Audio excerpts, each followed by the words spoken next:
Bumble has also reported, and Yes.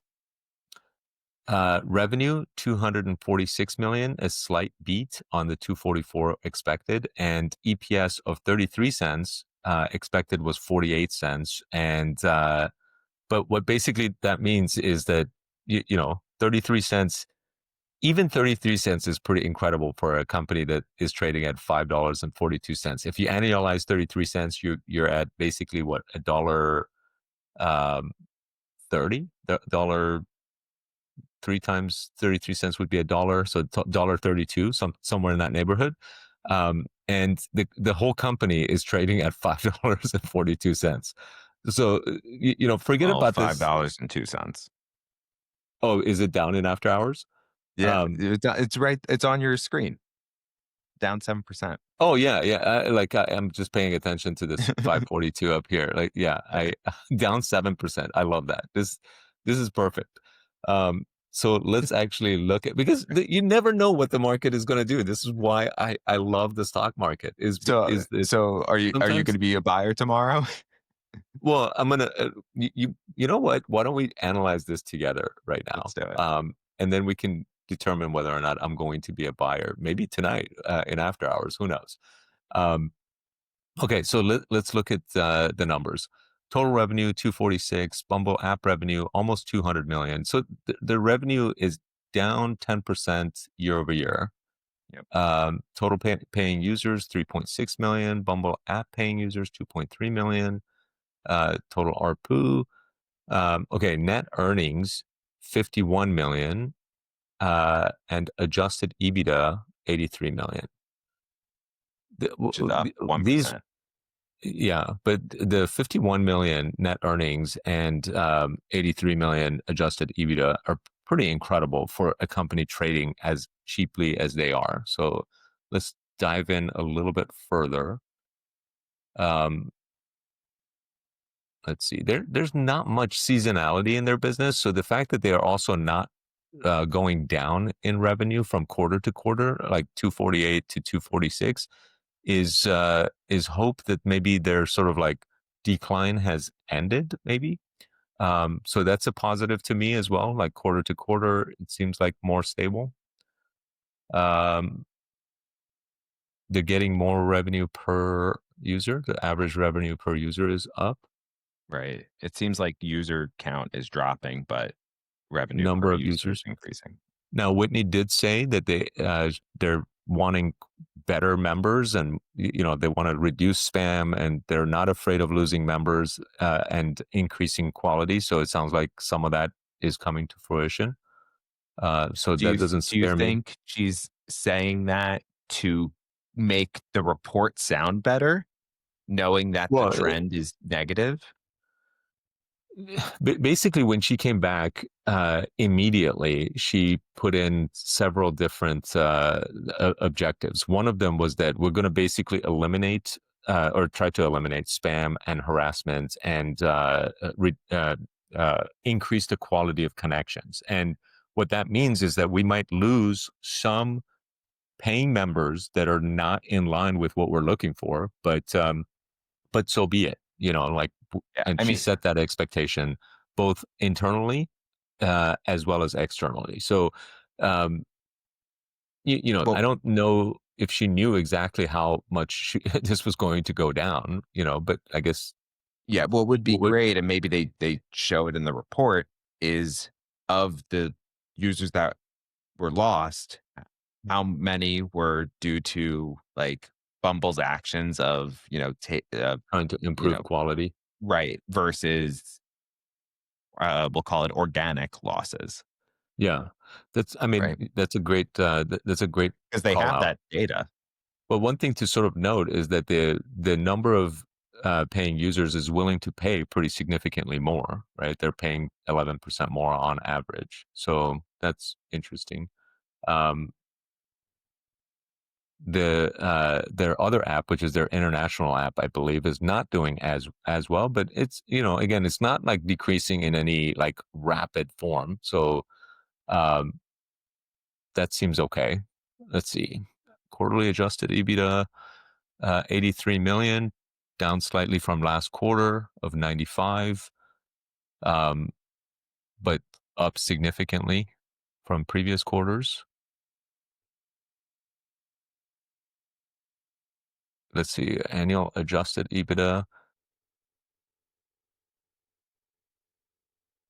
Did their 2024? I was going to say that 2025 hasn't finished yet. I'm surprised there was an annual chart there, but okay. Financial outlook. They're expecting Q3 is what they just reported, right? Like, Yes. is this intended to be Q4? Either that's supposed to be Q4 or the word outlook is maybe a little misleading. Well, Financial report. this has got to be going forward. So that is actually surprising because I suspect this is Q4 of 2025. So this does seem to be substantially down from the current quarter, which I think the current quarter was 246 million in revenue. Yes. And then, but adjusted EBITDA still very positive of 61 million. All right, now let's look at some of the other things here. In Q3 2025, net earnings was 51 million compared to a loss of 849. But again, that may have been due to write-downs. Adjusted EBITDA, okay. Looking just like rudimentary at these numbers, they don't scare me. So the reason I'm in this company is because of the valuation mismatch from where things I think should be. And the valuation mismatch is that basically if you take this 33-cent profit, EPS profit, multiply by 4, that's their sort of like expected run rate of $1.32. For a company that is pumping out $1.32 of profits per share, trading at $5, basically, that means it's trading at a PE of 4, right? That's where, like, to me, is a massive mismatch and opportunity. So now I'm kind of curious what Whitney says on the call. So I'll be listening to the call. So I won't be purchasing right now.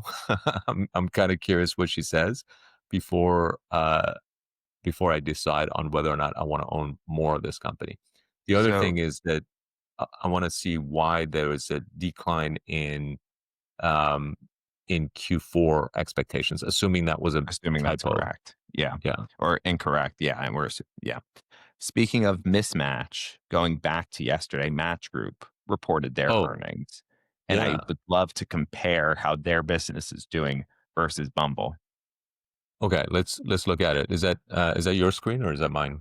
This is your screen. Oh, let me pull up Match. Okay, so Match had 914 million. Uh, revenue was basically as expected. EPS was 26% lower, similar to Bumble actually. And then what did they do? They were up 5% today. What a fascinating difference here. And their revenue of 914 million compared to Q3, what is that? Q3 of is up just a little bit, less than, what is that, 3%?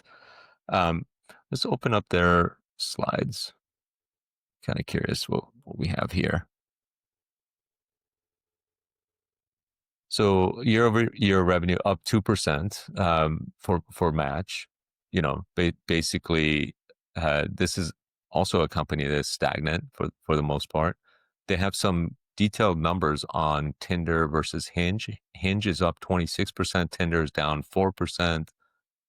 They have some other products that are both down for Europe and Asia. So their numbers to me do not look significantly better than Bumble. And this is again another reason why I'm excited about Bumble, right? Because they're trading at 2.3 times sales. So with 3.5 billion in revenue, their valuation is 8 billion, and the market still rewarded them for yesterday's miss, and they're up 5% today.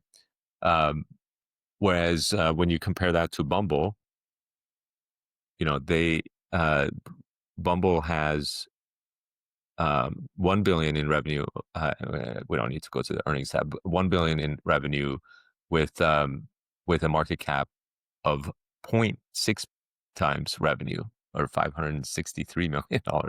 So super fascinating. There's like a huge mismatch between Bumble, Grindr, and Match, the three companies that are in the same market, with Bumble getting a fraction of the valuation that the other two are getting, despite the fact that they're all kind of in a similar boat from a financial and revenue growth and profitability perspective. But Bumble, just, I don't know, for like some odd reason that I can't figure out, is significantly lower. So either I'm like completely wrong uh, and have totally missed this one, or um, or the market will correct for it at some point in the future. And again, you never know when that's going to happen. I had no idea that, like, even after looking at Rivian's numbers yesterday, I had no idea that Rivian might go up today.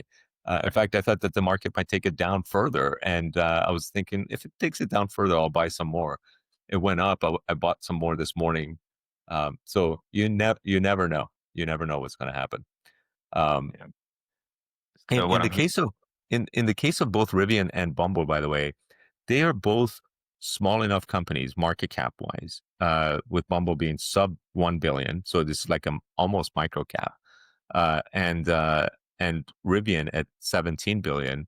That if certain whales identify these companies as opportunities and they start to buy shares in them, the stock price can easily go up very, very rapidly, without the entire market deciding that, like, oh, turning positive on them, right? Like literally one person could make a big difference in terms of some of these purchases.